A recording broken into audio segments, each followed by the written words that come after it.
What up, artists? My name is Dwayne Jones. I'm the creative director and founder of a lifestyle brand called Art Pays Me. This is the Art Pays Me podcast, and I'm passionate about finding ways that people like you and me can make a living for ourselves off of our creativity. And, maybe we can make the world a better place at the same time. Let's get into it. Welcome to Art Pays Me. Today we have David Strickland. So, David, what do you do? Ooh, that's a tricky question. I'm an artist, Yep. artist, producer, engineer, DJ, artivist.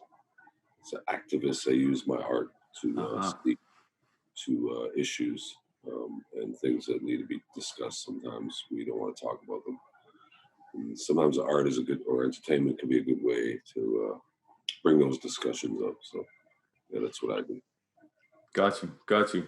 So I was checking out the new album, Spirit of Hip Hop. It's dope. I'm surprised I haven't heard of you or I'm more familiar with your music, man. Like it's just fire. So congratulations on that. And I see you got the Halifax guy Jordan on one of my favorite tracks actually. Yeah. Turtle Island. Yeah. So how you been coping with the quarantine and all that stuff? I've just been hiding out, getting stuff done, doing interviews, painting, making music, just keeping low key, I'm pretty, this is kind of like my thing anyway. So, yeah, the only thing about it was this is the one time I wanted to be out, promoting the album and stuff. So it kind of like sucks that I can't, but I'm making the most of it. Yeah. At least I'm safe, right? Yeah. Where'd you grow up? Did you grow up in Ontario as well? Scarborough bred. Yeah. So what was it like? Like, what were some of your influences coming up from a music standpoint? Musically, one of my biggest influences was funk, dancehall. Yeah. A lot of the old music comes into play, and that comes through in making new music. So, I mean, and then when you get into to as far as hip hop influences, there's a lot of the funk is there, and my big brother E-Double, he brings that funk, and that's maybe reason why we mesh so well. But if you go back to a time when there was session players and Motown days, and there was a different energy when creating music. So I kind of try to tap into that energy more as far as being just like one dimensional. I want to feel what I'm listening to. Right. So I have a lot of influence from an era that's gone, and as time moves on, we'll get further away from that, right? So, yeah.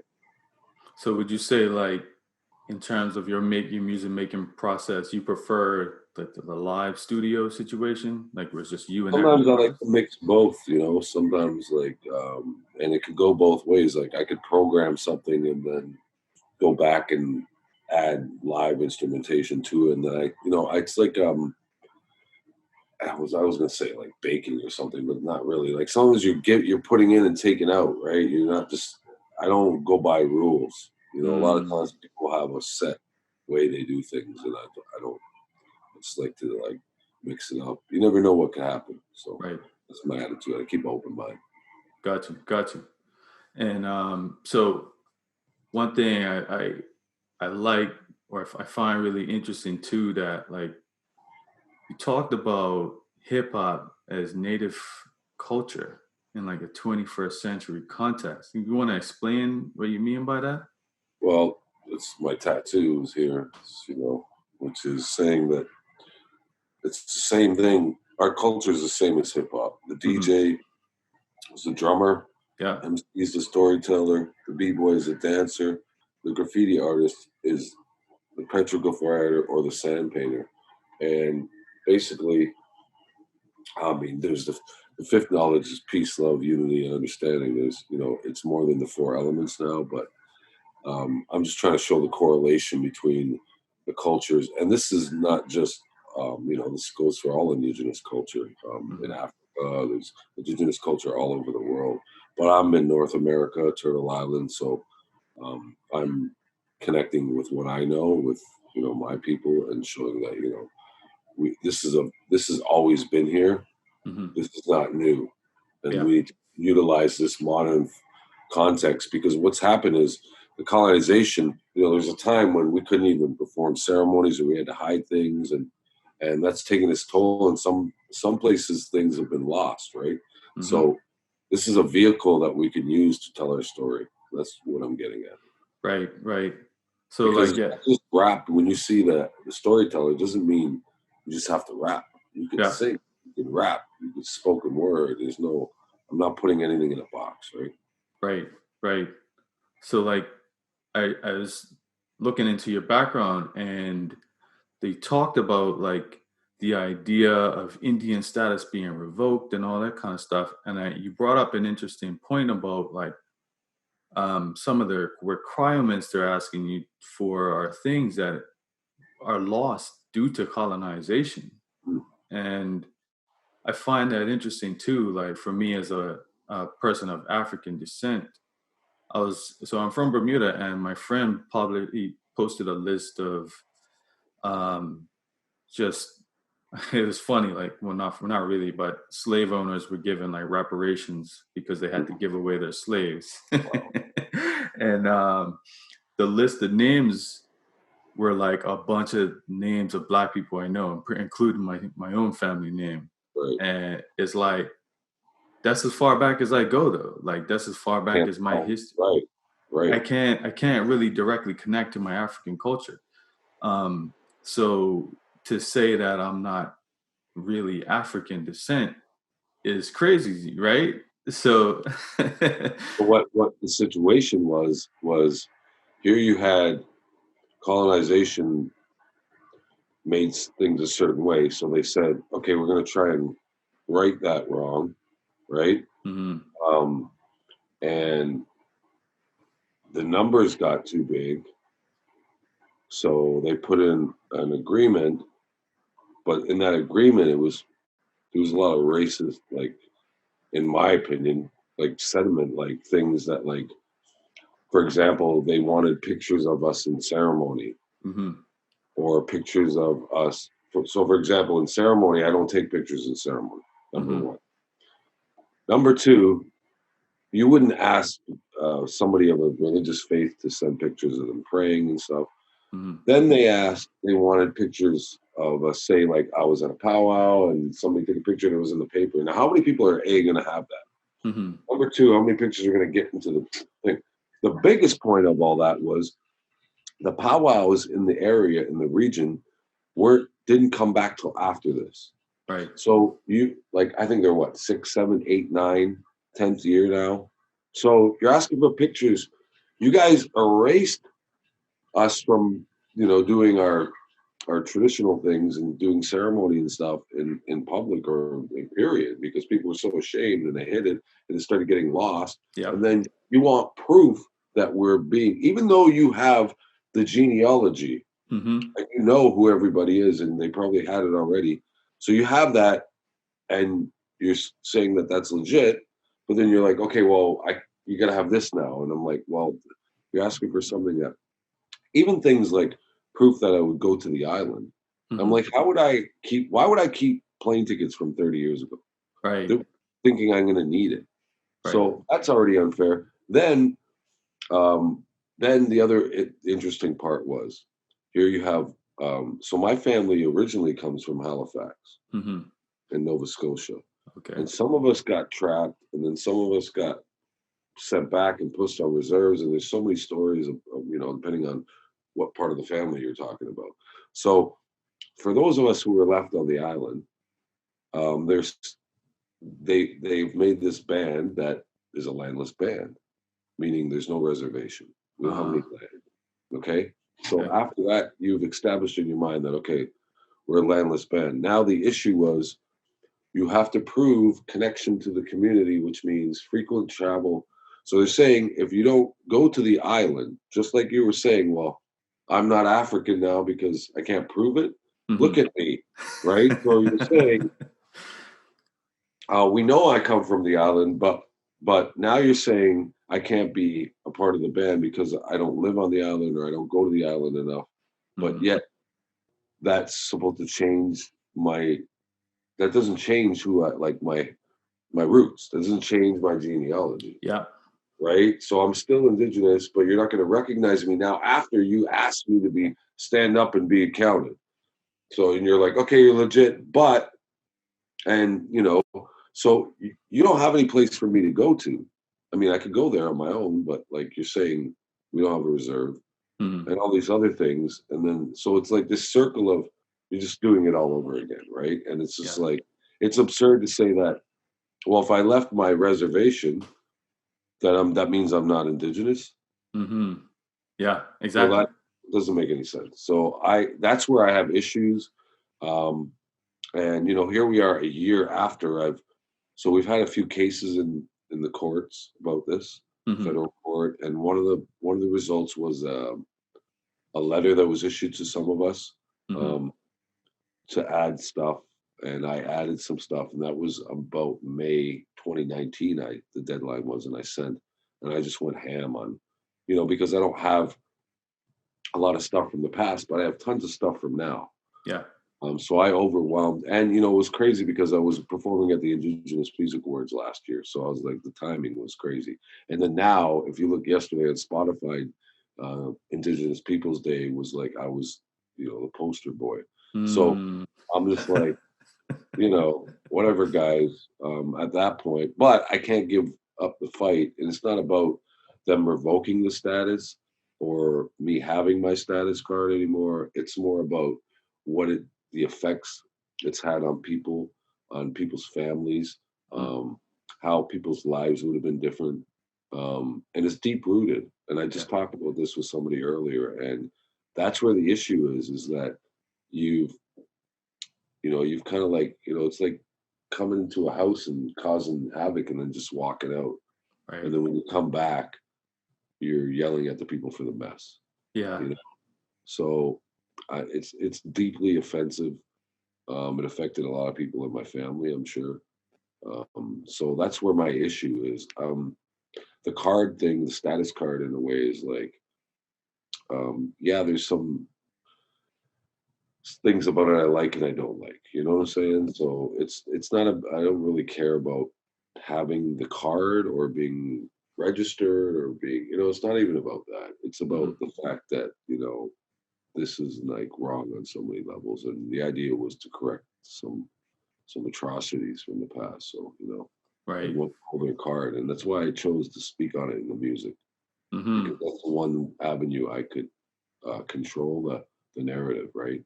Right. Uh, in their courts, I have to speak a certain way. I have to act a certain way. But legal has its own language, and if you don't understand that language, you're not gonna have any good results, right? So, yeah. Right.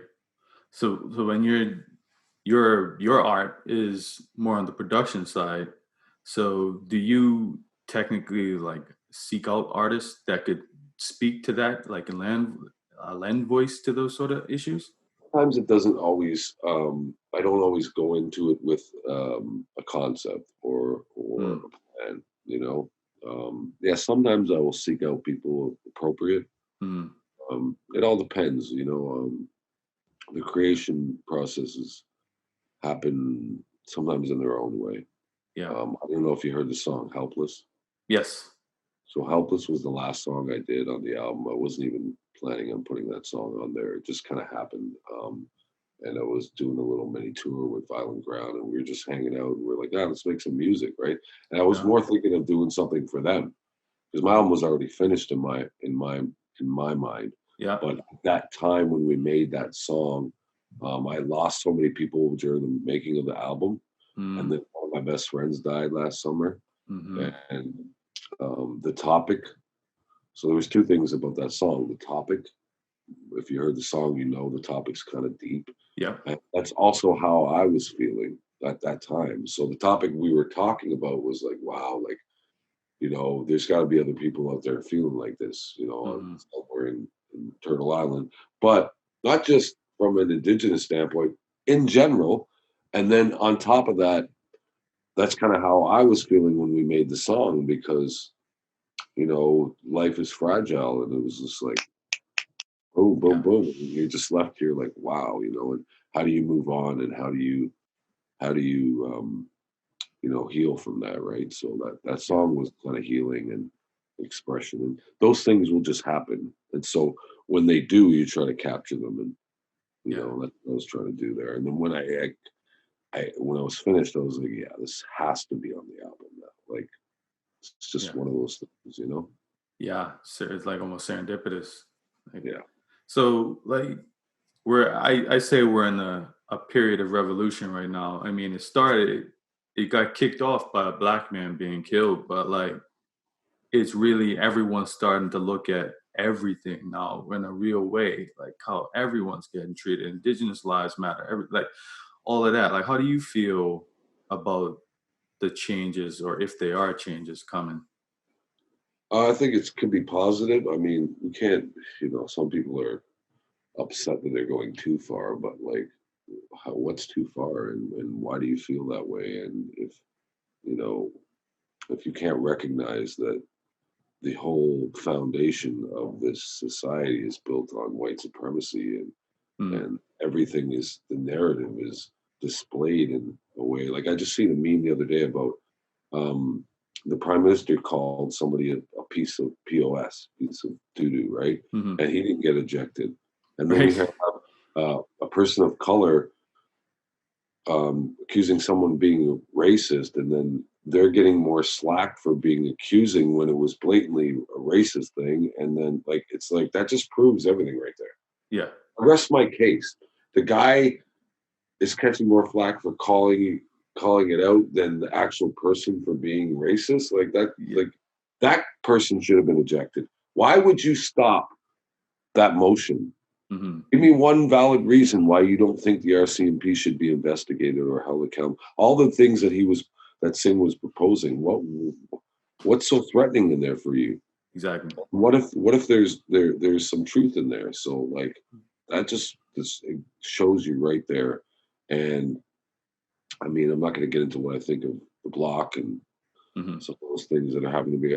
I mean, I know a lot about history and the history of Canada, so I'm not ignorant. Hmm. Um, so it's insulting. Yeah. It's insulting. It's insulting because let's get one thing straight. Not all white people, no matter where they are from, are racist. I mean, Hmm. there's good people and bad people on Everywhere. every corner of the planet. And if you're going to think like that, then that's going to be a problem. Yeah. So I'm not speaking like, look at me. I get really dark, but I get really light. Hmm. Like my kids are all with black women. Hmm. I'm not one thing or another. I'm everything, Yeah. and I'm spirit. Yeah. Spirit. That's what counts, is spirit. And that's what the problem is here. Yeah. So it's more, good and bad. Like you have to be a good person. And if you're feeling threatened by that, then like I've been seeing a lot of this stuff about the history, and then I'm like, yeah, but if you're being privileged off of that, then you have to take that into account. And like nobody's asking everybody to drain their accounts and start all over. You know, That's we're what I just think they're asking. scared of. We just all want to treat each other with love and respect and be nice. To be like, I'm in a big city, and sometimes I'm just appalled at some of the way people behave. Yeah. And sometimes I've had moments where I react with the same thing, but now I try to react with love, and like sometimes it's called for, but sometimes like, man, it's a balance between survival Yeah.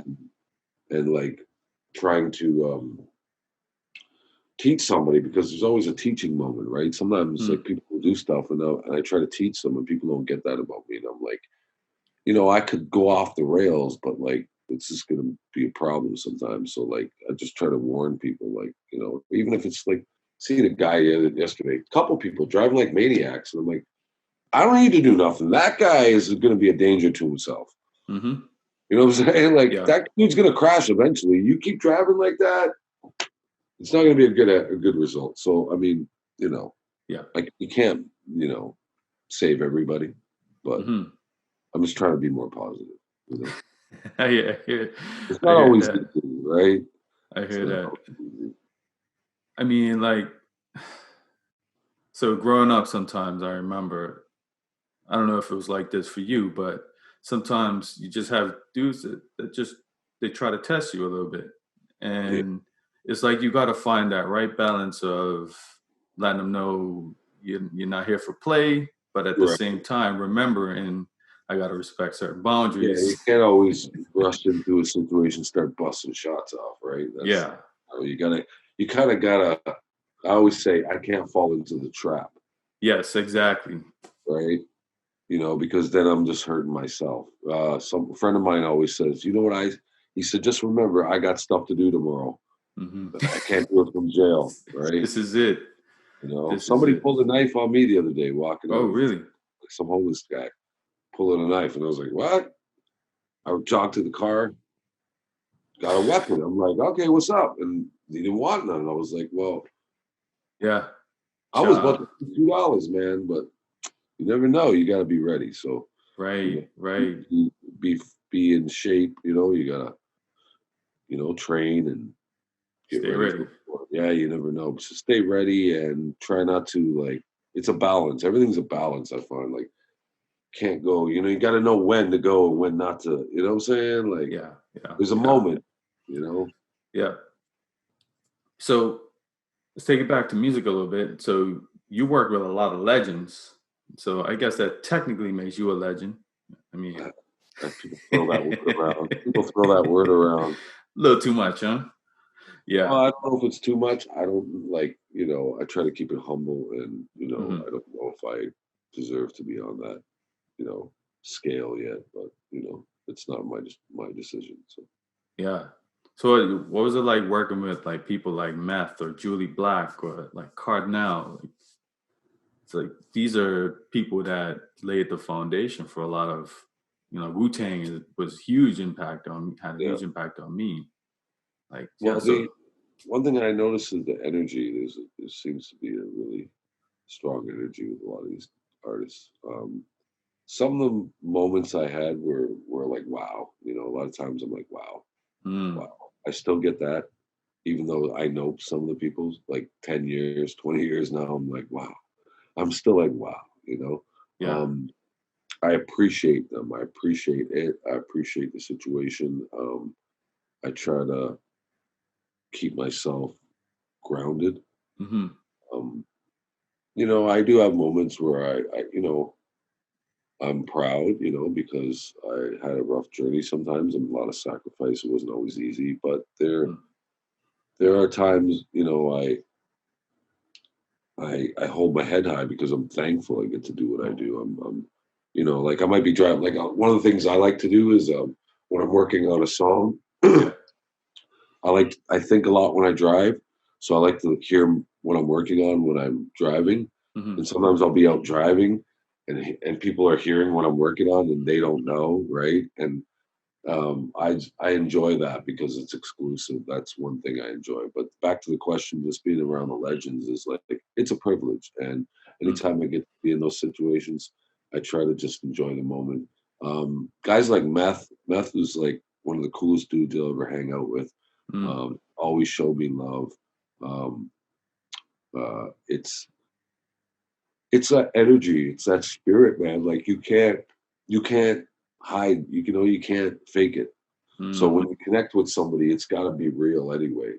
So I've seen it go the other way, and sometimes it's, I can't speak for those people, but like I find myself is I just try to keep it real and genuine, and usually that works and shines through, and people can tell when you're real or not. And I don't try to have an ego because you know it's not, life's too short. So Sure. I just I'm thankful that I've been lucky enough to be around some of the people I've been around. And I mean, I've sat in the studio and I've told the story because I've had to been telling stories, but I mean, I was in the studio and it was all the Wu-Tang was there, and I was just sitting in front of the Jeez. console engineering and just like looking, and I would go. everybody's doing their thing, and we're working, and I'm just like, you That's Wu know, Tang. because I wasn't like, it's not like I was their engineer and I was like with them recording all this time, but I was covered. Like I remember I was at Mirror Image and somebody called and was like, "Yo, can you go cover for somebody?" I was like, "Yeah," because some people know like they can count on me. Hmm.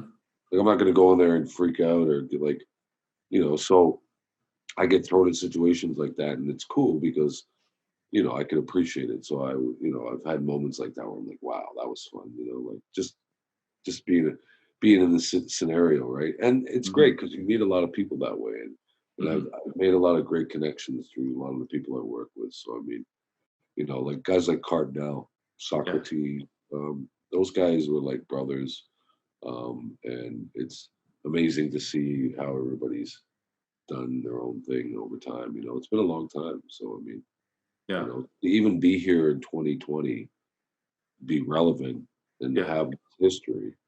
I couldn't imagine that I would be able to have this sort of opportunity. So like if I just took everything up until this point, I'm good.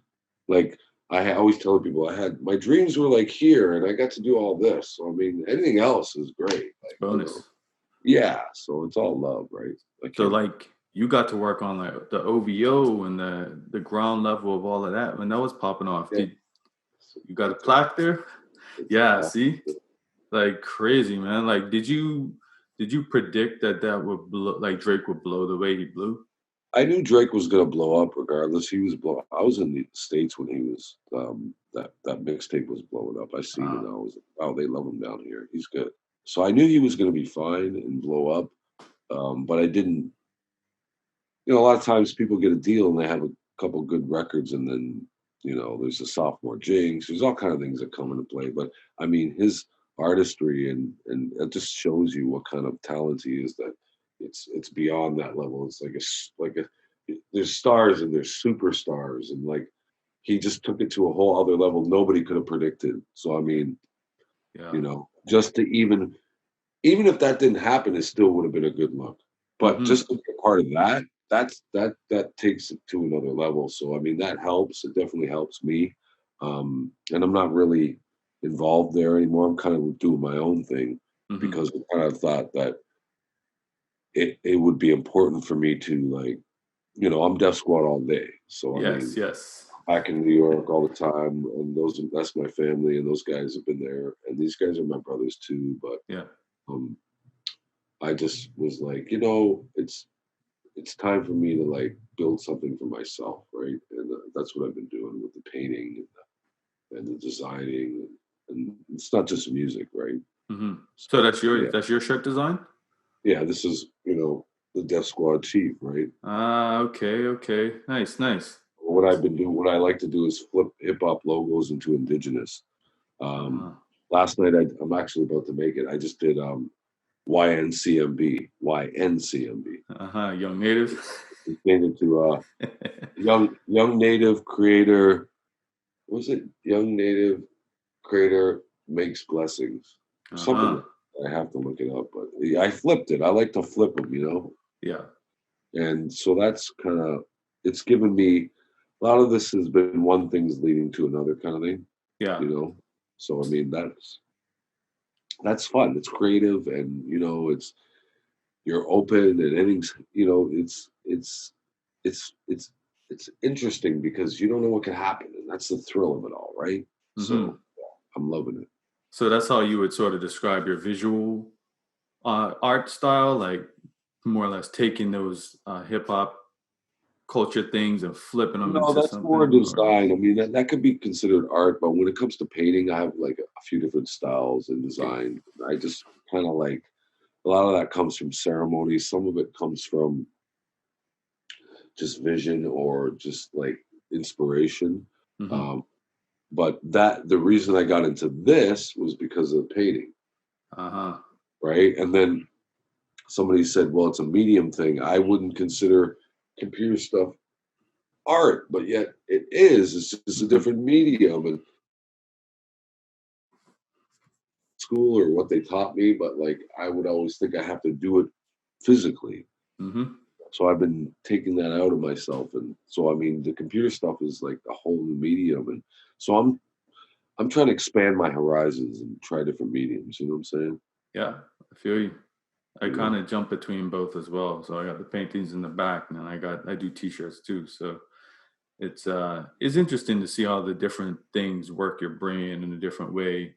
Mm. And I started to think about t-shirts as like a different type of canvas in a way, but at the same time, I'm trying to accomplish a very specific goal with a t-shirt that I'm not necessarily trying to accomplish with a painting. Right, So right. And you can do both. yeah, They can transcend different. So I mean, it's almost like there's no rules unless you want there to be rules, yeah, exactly. Yeah, right? It depends on what you're trying to do, right? Everybody has a different, plan, right? So, yeah, I it's always been like one thing leads to another. So I mean, it's like who knows? Anything's possible. That's how I always look at it. right, right. So what would you say you love most about like you're really living this creative life? Like Yeah.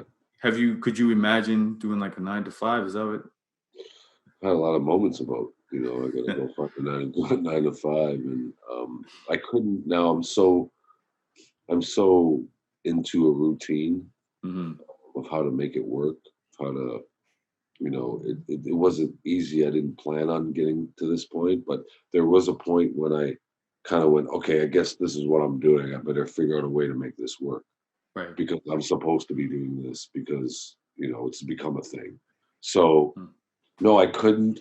Um, but I would in the right situation, Mm. right? Hmm. You know? So I mean, I wouldn't rule it out. It all Yeah. depends on what it is. But I'm fortunate even to be able to do what I'm doing. So I mean, Hmm. most people want to do that and they can't, Yeah. right? And so like, and there's a balance. And not to say I didn't have a 9 to 5 before, Yeah. but a lot of times when I tried to go do that, I couldn't get it, and I would get pulled back, and I'm Right. like, why can't I just be normal? And that would be the thing. And then I guess there's a reason. So here Yeah. we are. So Yeah. like to keep it moving is basically like you have to come up with okay, you're always sort of constantly working on a project. That's sort Yeah. of how I you mean, keep it like moving? the last couple of days I've been like catching up, but um, yeah, I kind of gotta like I gotta keep creating. Like that's Mhm. why I made up what I made up last night. Like I had to do some work. I have to do some documents and stuff. I'm working out for something like interviews and stuff like that. And I'm like, I gotta get that done. But then before I went to bed, I was like, and I started looking around. What can I come up with before I go? Mhm. Let me try something before I go to bed. Because sometimes I'll come up with an idea before I sleep and put it out there. And then when I wake up the next day, everybody's like, yo, what one? Da, da. And people and I'm like, well, see. And I've had ones where they just, even if they hit for a little bit, I think to myself, well, shoot, what if I didn't do that? And even if I made $500 just from that idea, Mhm. that's money that I wouldn't have had if I didn't. You know what I'm saying? So like, Yeah. you gotta push yourself, and I don't push myself in a way like, oh, you gotta go. I try to keep it in the rotation, right? Like so that there's some movement. I don't want to get stagnant. Like Mm. can't be lazy. Yeah. I want to just watch TV all day too sometimes, but I can't. Like I can't. I have to eat. Yes. Um, so Yeah. there's a lot to be said about that, right? Yeah. So, like, what would you say is like one of the biggest challenges then of from the music side? Is it like finding artists to work with, or like finding projects? Like, has that ever just are you just at a point where you're so established they just sort of come to you? Well, finding artists is not necessarily hard. I don't want to say so established. I've been doing this, so I mean, I've done certain things. I've done the where I work at a studio and I mix whatever comes in the door, engineer Yeah. whatever comes in the door, or I've done the where I'm trying to do the hottest record all the time. That guy, I've done that, or I've tried different. So now I'm in a situation now where I'm like, oh, I'm good. I could do whatever I want. No, I'm just kind of like in the last 10 years, I've been trying to like live life a little more instead of Mm. just being locked in the studio all the time. Yeah. That can be good, but I've done that. So now I'm kind of like trying to find a balance Mhm. between everything. not only do music, find different lanes. And if I can do some on certain levels, I'll do it. It's not going to be. It doesn't have to be my end all be all. Sometimes you're just trying to make it, and I'm like, I don't want to say I made it, but I'm fortunate enough that I get to do this Mm. in whatever capacity, right? So I'm thankful and happy. So I'm not really like at a place where I was like I'm hungry, but I'm not like I'm like I don't have to prove anything Mm. to myself. Yeah. I don't have to prove anything to anybody else. Yeah. It's like I never did. It was always about proving something to yourself. And then so to myself, I'm like, yeah, I'm good. I don't I've done more than I thought I could. Hmm. So I mean that's rewarding in itself. And I don't need to, like yeah, it'd be nice to have like $20 million, Yeah. We all want but that. that's not my measuring stick. Yeah. My life is so like there's so much blessings in my life outside of money and material things that I have things that people don't have Yeah. and Yeah. things you can't buy. Yeah. So that's what's important. My biggest issue is trying to find the right space for me to settle down in. It's my next. Mm. Like I need to find. I'm tired of moving. I just want to find a one place, and because where I'm at now is becoming too small, and I need more space. And that's really, I'm getting older. I'm not. Your priorities change. You Yeah. know, Yeah. that's really what it is. For real. Like you don't find like like, I'm curious in the music industry, do you find like it's like I see you said you're settling down, but I always picture when you're in music, you tend to have to just be in that nightlife a lot more in Yeah, I general. used to. I used to DJ. I used to go out. Sometimes I used to go out. Like I used to have a big studio or work at a big studio, and I'd leave the session and go to the club Yeah. just so I could hear the mixes or see what's popping. And now it's also different because I mean I probably get by, and most people aren't going to think I'm too old Hmm.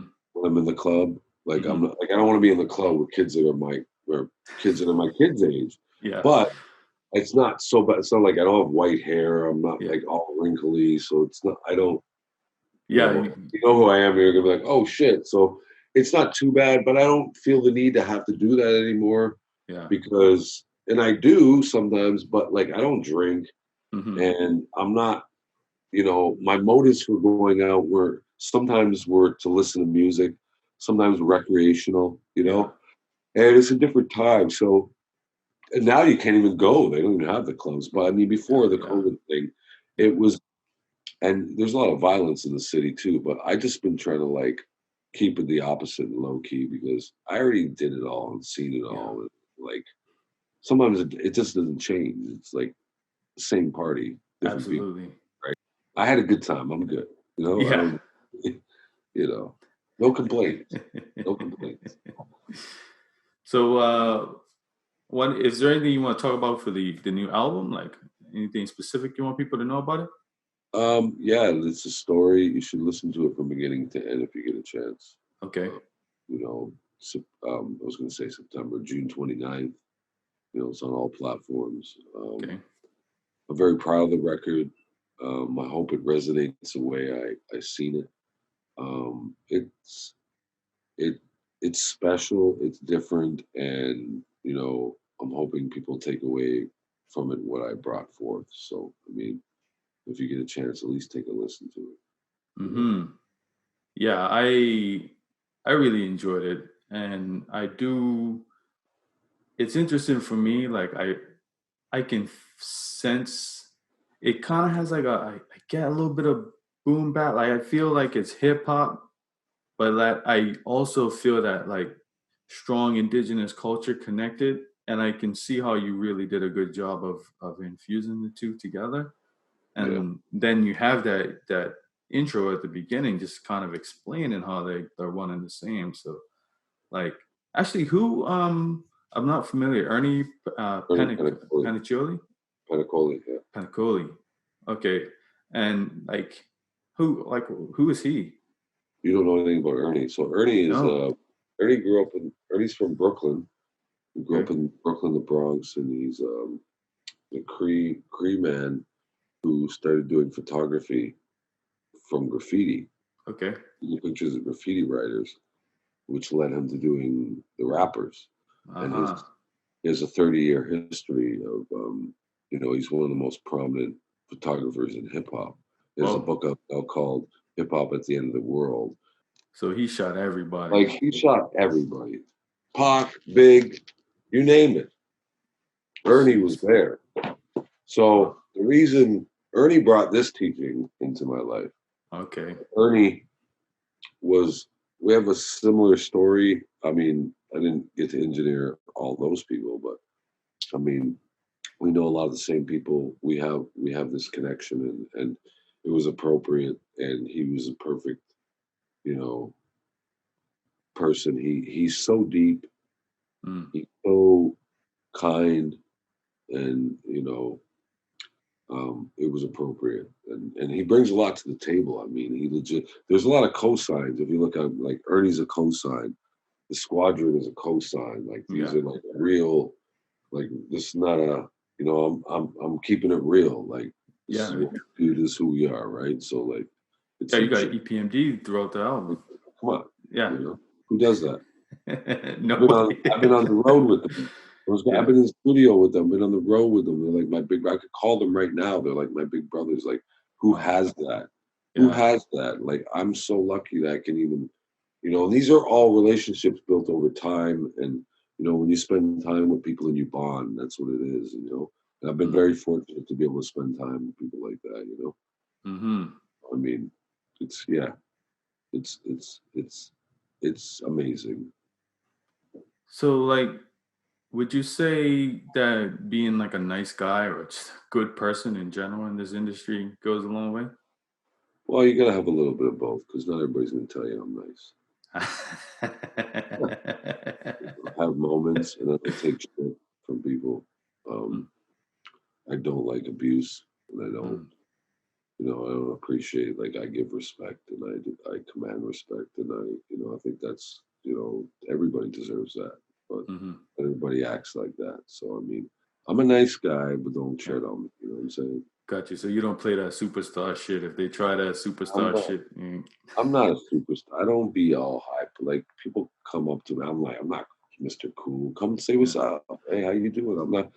I'm like, what's crazy is America has made me a better person in a lot of ways because people in Canada always think Americans are one way or another or mean or whatever. But like, it's made me nicer because of the some of the swag and some of the language I pick up from just being there so long. Yeah. Like it makes me, I act like in Toronto, sometimes people have this energy, like they're not happy or whatever. So, but I'm not like that. I got that Brooklyn, Long Island. Hey, how you doing? Like I'm, I want to be in a good mood. I'll talk to strangers. I'm like, but I get a lot of that energy and like that came from like being around, seeing it in America, and like I love that energy.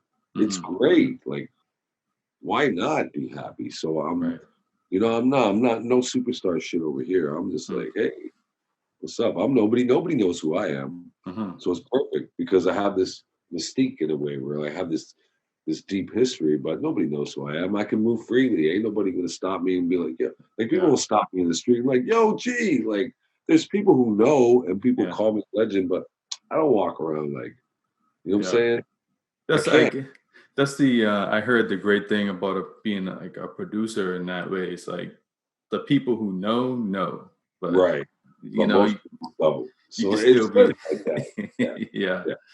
It is good like that. And then when they try to figure it out, like, yo, who's this guy? Like, who do you think you are? Like, I've had most like, yo, who do you think you are? And I'm like, okay, well, blah, blah, blah. And they're like, oh shit. And I'm like, why? You're the one who came with it. So, like, it's all love. Yeah. So what's the change on people too? Because you're supposed to love me no matter what. Not supposed to, but be nice to me no matter what. It shouldn't be about what I got. Exactly. Right? Respect. I mean, not that I've accomplished a whole lot, but I've stung. Well, I know what you mean. Yeah. Doesn't matter. Well, this is the thing. Like, I walk down the street, I see a homeless person, I try to treat them with the same respect. yeah, You know what I'm saying? yeah. Like they're a person too, and that could be me. So, you know, Mm-hmm. that's all Yeah. I'm saying. No, this is it. This is it. Treat everybody with respect. And that's what we And need to do, love each other, yeah. right? Yep. So what's like the biggest piece of advice you give for someone pursuing a career in music? I keep getting a question like this, and the answer I usually give is just really kind of like it's more a work ethic, Okay. passion, and you got to do the work, and you Mm. know the shortcuts, but you gotta form a plan and just plug away at it. You gotta this record took me a long time to get to this point, Yeah. but I didn't stop, I didn't abandon, I didn't I put it down sometimes, Mm. but I've seen it through. Finishing. A lot Yeah. of people start, but they don't finish. Mm. You gotta finish it. I've done stuff and put it out or whatever, and it doesn't not put it out like release, but I mean like sometimes it doesn't work out. Mm-hmm. You can't put expectations. Mm-hmm. And that's the Right. biggest advice I could give. Hard work and it's not don't put everything can't ride on it. Mm-hmm. Because sometimes it'll work out, but not always. Right. So, be realistic.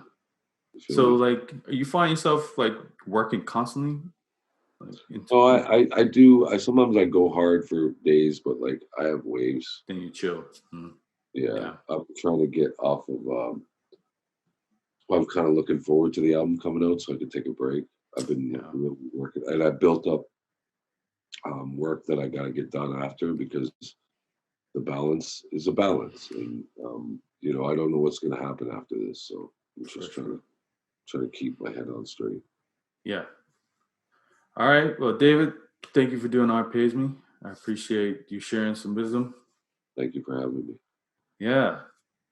Anytime you want to get in touch, holler at me anytime. My album's coming out, in like 8 days, 9 days. So I mean, I'm excited to share that with the world. Yeah, actually, how could I forget? How can people get in touch with you and all of that good stuff? Find you online and all that. Find the album. Instagram, I'm at david.strickland. I'm on Facebook, facebook.com/certainman. I'm not really on Twitter. I have a website, but it's under construction, but it's there, davidstricklandstudios.com. Okay. And I have a merch square store. Yeah. And for the most part, I'm not hard to find if you really want to find me. And I do get out to Halifax a lot. So Okay.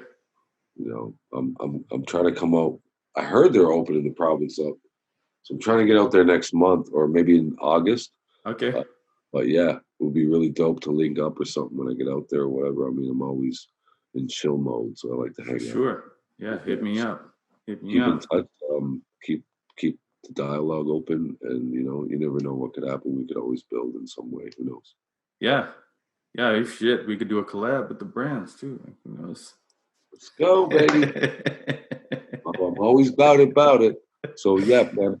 Thank you for having me, and please keep in touch. And All right. Shout out to everybody out there who's going through the struggle, and just keep that faith. Love yourself, and we all gotta just keep working harder. Dope. All right, David Strickland. Peace. Peace, brother. Thank you so much for listening to the Art Pays Me podcast. Thank you to Langy Beats for the theme music. If you got anything out of this show, please rate, review, and subscribe on whatever platform you're listening on. The more you do this, the more reach the podcast gets, and the more artists I can help learn to make a living at what they love. If you want to know more about what I do, hit me up at artpaysme.com or at artpaysme on Instagram, Twitter, Facebook, and Pinterest. See y'all next time.